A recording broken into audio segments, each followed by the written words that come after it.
Thailand and its unilateral maps of the border dispute, the backstory revealed. This opinion aims to inform the public of how Thailand's unilateral maps have become the center of controversy and the bottleneck for the peaceful settlement of the border with Cambodia. In the judgment of the International Court of Justice in 1962, one of the main points of contention was whether Thailand had accepted the Annex I map. During the merits phase of the proceedings, Cambodia relied upon the above-mentioned map entitled Dangrek Commission of Delimitation between Indochina and Siam, which was annexed to its pleadings and was referred to as the Annex I map. Cambodia argued that this map had been accepted by Thailand and had entered into the treaty settlement, thereby becoming binding on both states. According to Cambodia, the line shown on the Annex I map had thus become the frontier between the two states.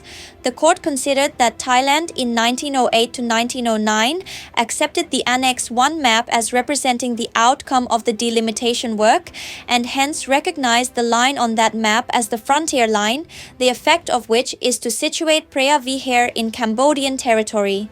The Siamese authorities, by their conduct, acknowledged the receipt. They recognized the character of these maps, and what they purported to represent was shown by the action of the Minister of the Interior, Prince Damrong, in thanking the French minister in Bangkok for the maps and in asking him for another 15 copies of each of them for transmission to the Siamese provincial governors. Based on these considerations, the International Court of Justice, ICJ, rendered its judgment in 1962, ruling that the Temple of Preah Vihear is situated in territory under the sovereignty of Cambodia. Following the delivery of the 1962 judgment, Thailand withdrew from the temple buildings. It erected a barbed wire fence which divided the temple ruins from the rest of the promontory of Preah Vihear.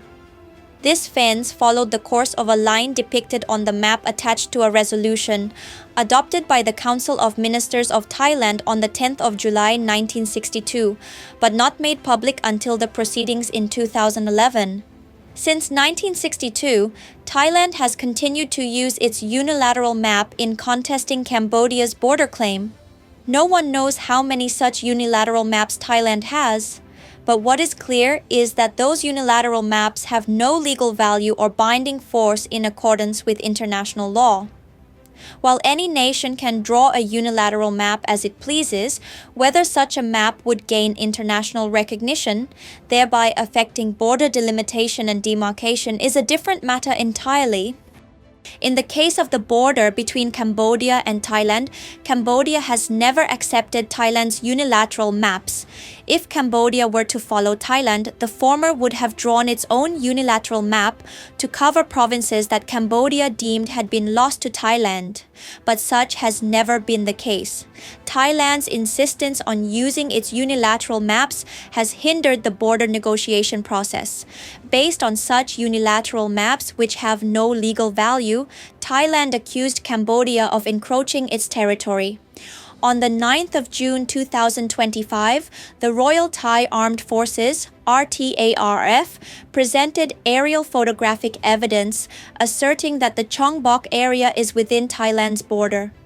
RTARF explained that the map used by Cambodia as a reference is a 1 to 200,000 scale map attached to the Franco-Siamese Treaty of 1907.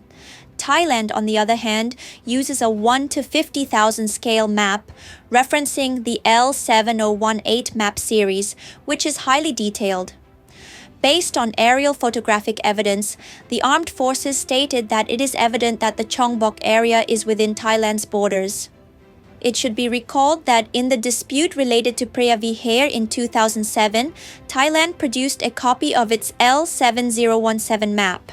So, from L7017 to L7018, no one really knows how many maps Thailand has produced independently. If Thailand is so confident about the legality of its unilateral maps, why is Thailand always afraid of the International Court of Justice?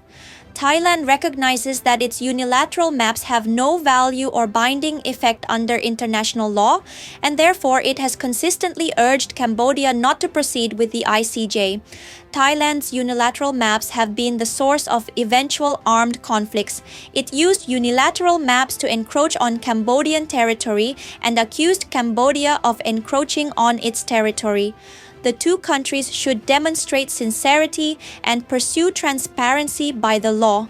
The two countries should not be afraid of the ICJ, given that they are staunch proponents of international law and the rule-based international order. Creating unilateral maps is far from being a responsible member state of the international community. With its unilateral maps, it is clear that Thailand is afraid of the ICJ, of international law, and has a hidden agenda to claim other countries' territories based on strength. The author is a Phnom Penh-based geopolitical and security analyst.